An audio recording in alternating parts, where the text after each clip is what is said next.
Hey, what's up, YouTube world? This is MOD. This is Shoot It From the Hip, Don't Miss, episode 4.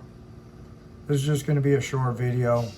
Try to make it short with my final thoughts on the main and co-main event for UFC 270, Ngannou versus Gon, and Brandon Moreno versus Davidson Figuerato.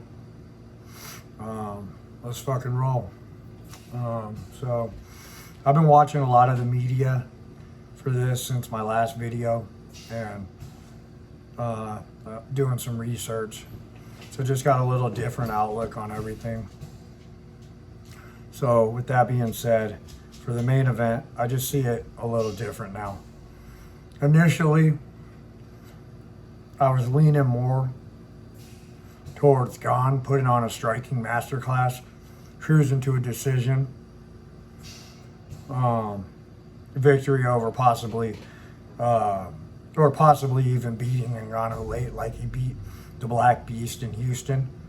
But now, after really studying these guys' body language and their demeanor for the last couple days, I just see Ngannou coming out with vicious power and obviously more control with a purpose. Probably KOing Gon later than round 3. No later than round 3 or TKOing him.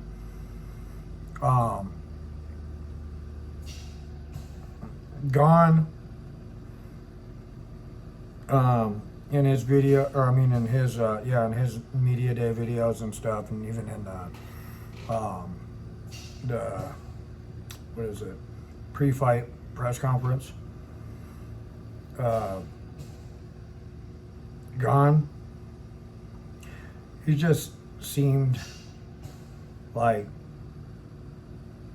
a little bit more tentative, like he's more accepting to however the fight turns out, he's okay with, because he's already so much further than he ever thought was possible.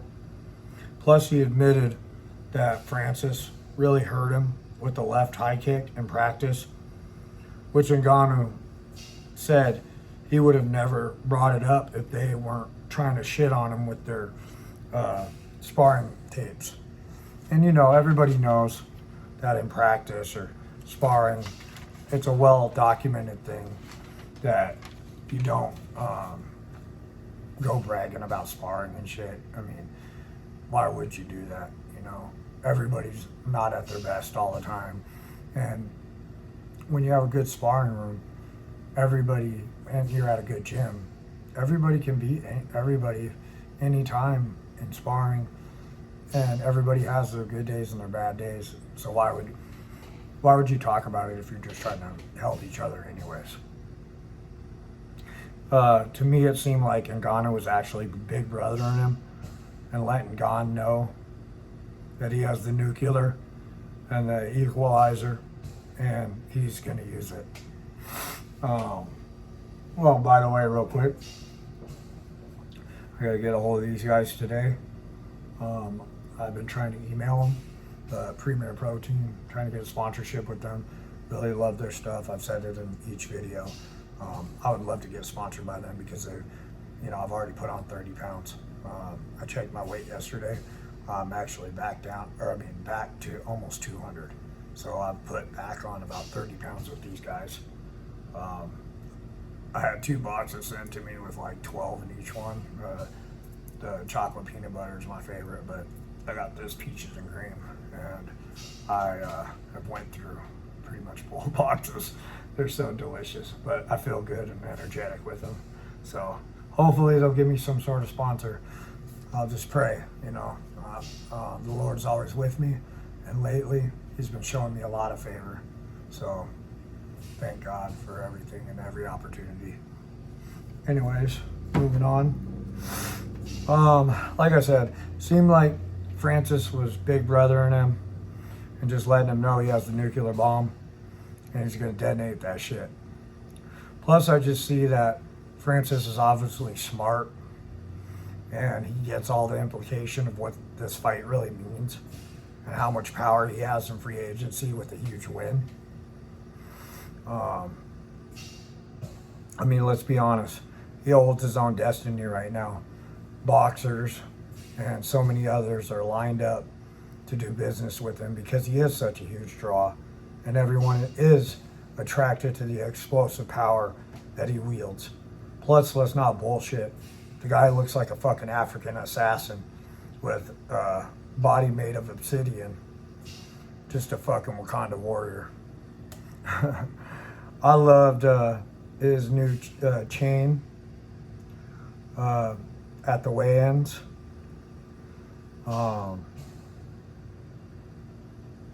He was like wearing this huge, beautiful, like blue diamond, or I don't know, it could have been a topaz or something crazy. I just love jewelry, as you can see. My brother got me this piece, my brother and my girl, and then I added another anchor on there. But this is like my favorite piece. It's all solid gold.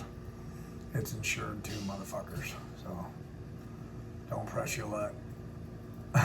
Just kidding. But always got that equalizer on me too. Ain't nobody running up on me. Anyways, I really like that piece though, and if you get a chance, go into the embedded at UFC and check out the weigh-in. And I mean, that piece, it's so nice, man. It's so chunky. It's just a huge like stone, blue stone. Anyways, let's see. Sorry, getting off topic a little bit because I love jewelry a lot.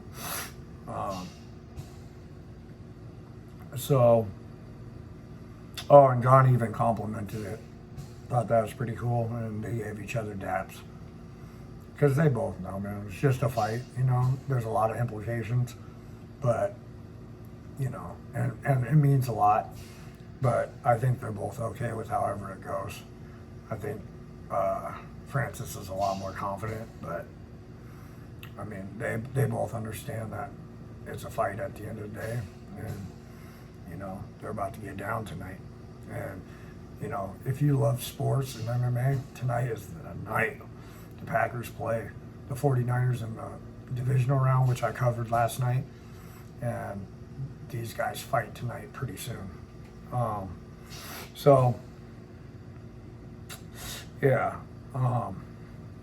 With all that being said, I just feel that Ngannou knows that he has way more to gain and lose to let this one slip away.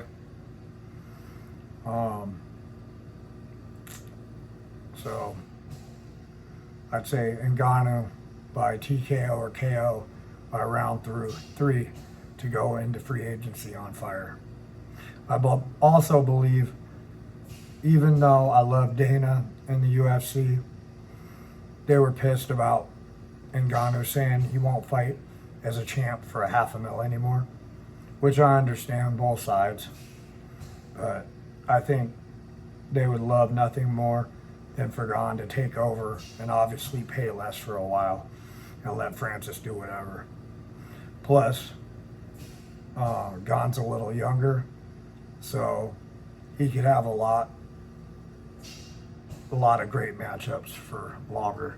I think Gon is like 31 or something, and Francis is like 35, so it makes more sense for, you know, the younger guy to win the championship, them not have to pay him as much, and you know, to still have great fights with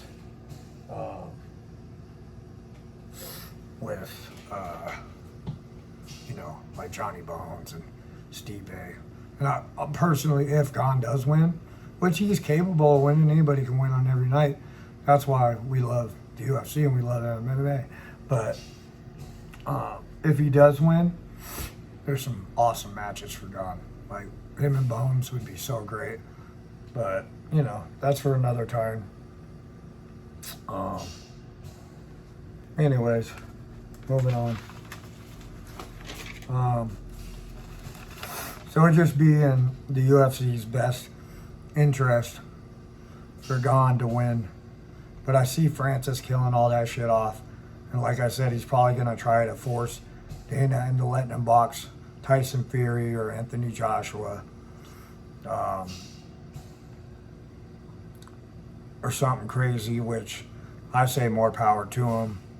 Get your money and pull off a Conor.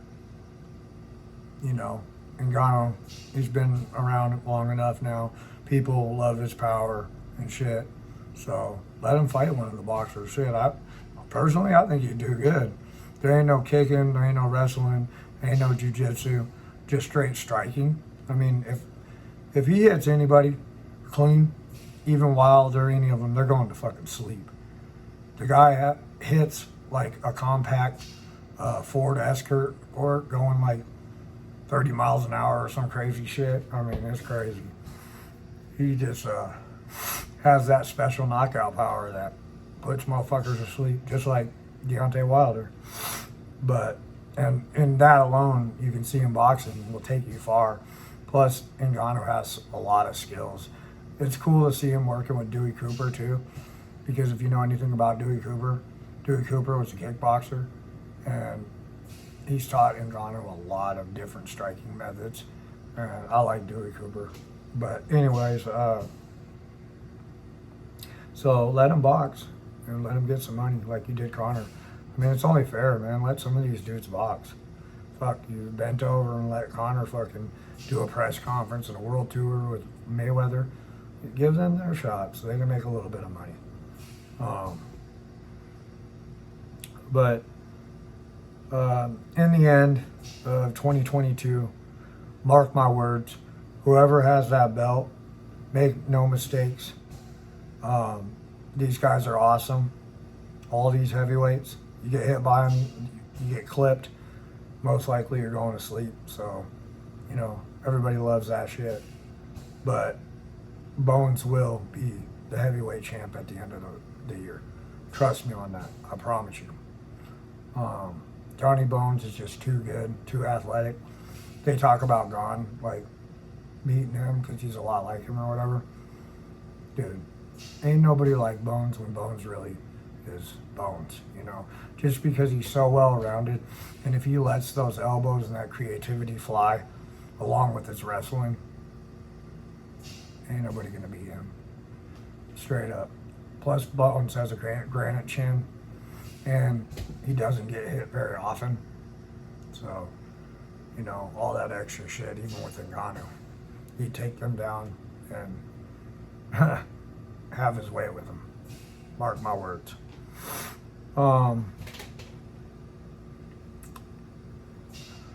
yeah, a little side note. I really like seeing the welterweight champion, Kamaru Usman, in Francis's corner. Because you see it gives him so much more confidence in his grappling and his takedown defense. You've seen it in the Stipe fight. When Kamaru was calling shit out, Francis was listening. Let's see. It's just really awesome to see the three kings, how much that means to each one of them, and how bad they want to keep that intact for a huge UFC card in Africa. It's just cool to see how much they support one another. So yeah, anyways, I'm trying to keep this as short as possible because it's about almost time to watch these guys fight. But I hope I didn't bore you guys to death. Like I said before, I love this shit, and I'm just passionate, just so passionate for MMA and for sports. So that's what it is, you know, and I appreciate all you guys coming along for the ride. I really want this channel to grow into something crazy. So, you know, let's make it happen. And, you know, if you guys got something you want me to support, just leave it in the comments. I'm always down, man.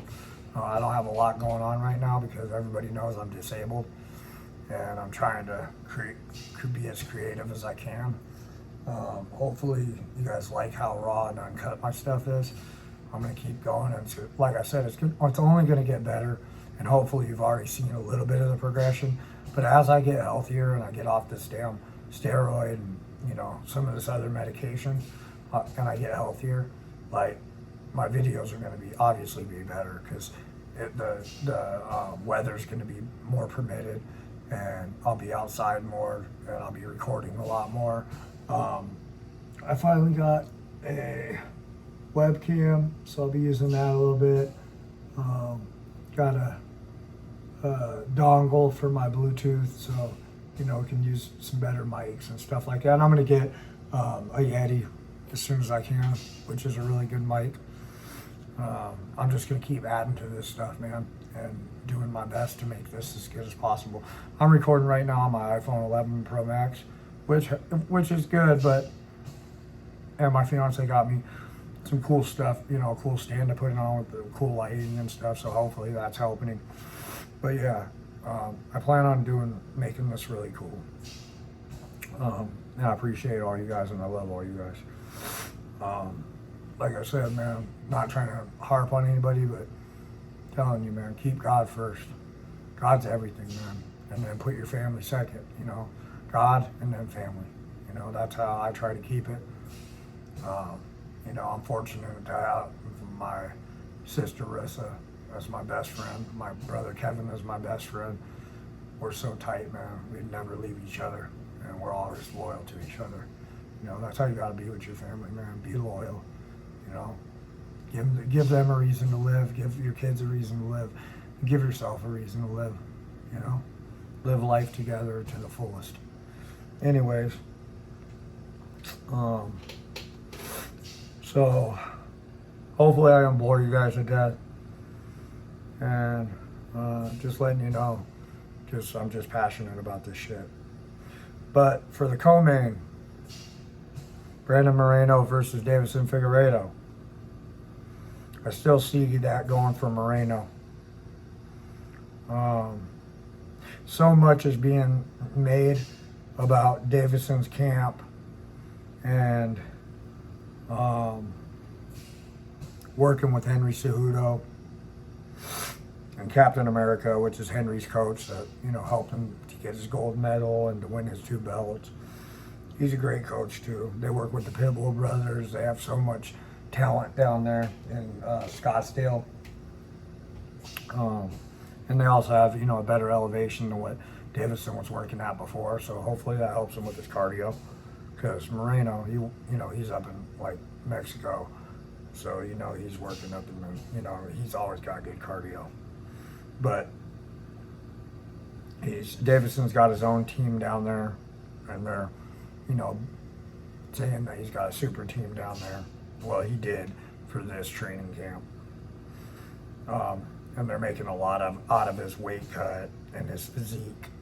And he does look good. But I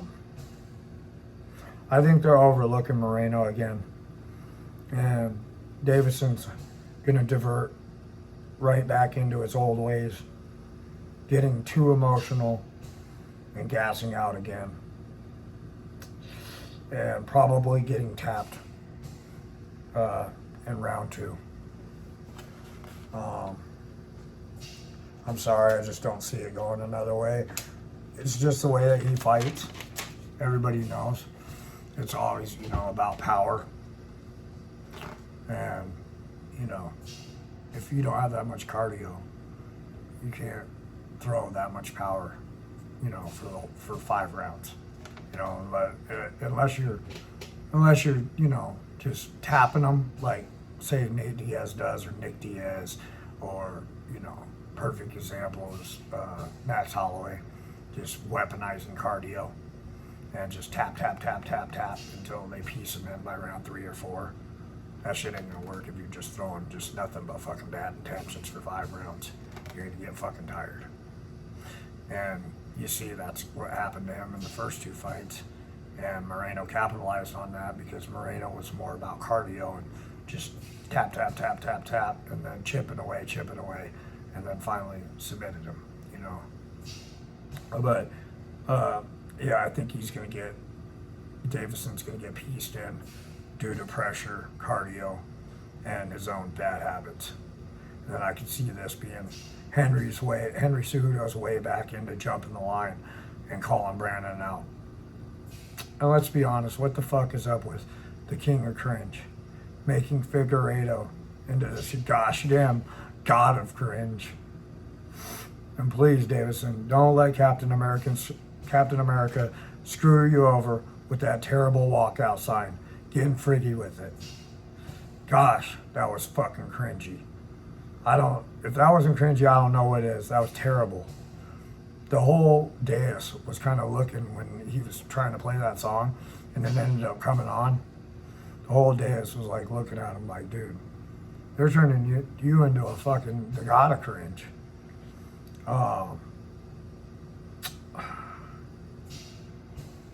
Yeah, that was a terrible idea. And Figuerato's about to get fucked up again. Moreno, round 2 submission. If it's any better than that, I think they'll make it to round 3 or 4. But I just really see Figuerato gassing out and same shit happen again. Moreno by submission. Thanks everyone. Please like, comment, and subscribe. I love you all. Hopefully you love this video. And hopefully you're liking my content. And I'm not boring you guys to death. And like I said, I'm kind of happy that I'm trying to make the videos a little bit shorter. Because my first few videos were like, or my first couple of videos were like hour long or something. And you know, I've done my research, and most people do like 15 to 25 minute videos. So I'm gonna try to keep them down to, you know, between 20 and 30 minutes, and just put out as much content as I can. And hopefully you guys will stay on this ride with me and make this channel grow as big as we can, as fast as we can. And hopefully I can help a lot of people in the process and have people believe in me, because I am very creative and I do love this shit and I do want to help people. So just extend your hand. I'll extend mine like I always do. And if you need something, let me know in the comments. Anything, advice, you know, I mean, if I know you and I'm not sick, a hug or whatever, you know. And just love your family and love yourself. And let's make 2022 right. Fuck COVID, fuck cancer, fuck breathing problems, fuck all that shit, you know. Let's get healthy, let's eat right, and let's uplift one another. Stop downgrading each other, stop fucking hating, man. Gotta stop hating, man. You know, let's be there for each other, man. The hate is real, but it don't have to be, you know. Be yourself and be a leader, not a fucking follower. So anyways, please like, comment, subscribe to my channel, and let's keep this shit rolling. And like I said, here in a minute the fights are going to start, and I'm going to be going back and forth from the fights to the game, obviously. Go check out my video about Frisco and Green Bay. I just think we're just too healthy of a team for anybody, and we're playing at such a high level. I just don't see it going good for Frisco or for any other team. But that's another thing we like about sports, is everybody can be shocked, everybody can be beat, everybody can win. And you know, for the Frisco fans, Aaron Rodgers has never won a playoff game against Frisco, and he's 6-6. But you know, things change, and we've evolved a lot over the last couple of years. Our coach is a fucking badass, most winning coach of all time for his first 3 seasons, and we have the best quarterback in the game, that reigning MVP from last year and this year, Aaron Rodgers. So good luck. Let's fucking go.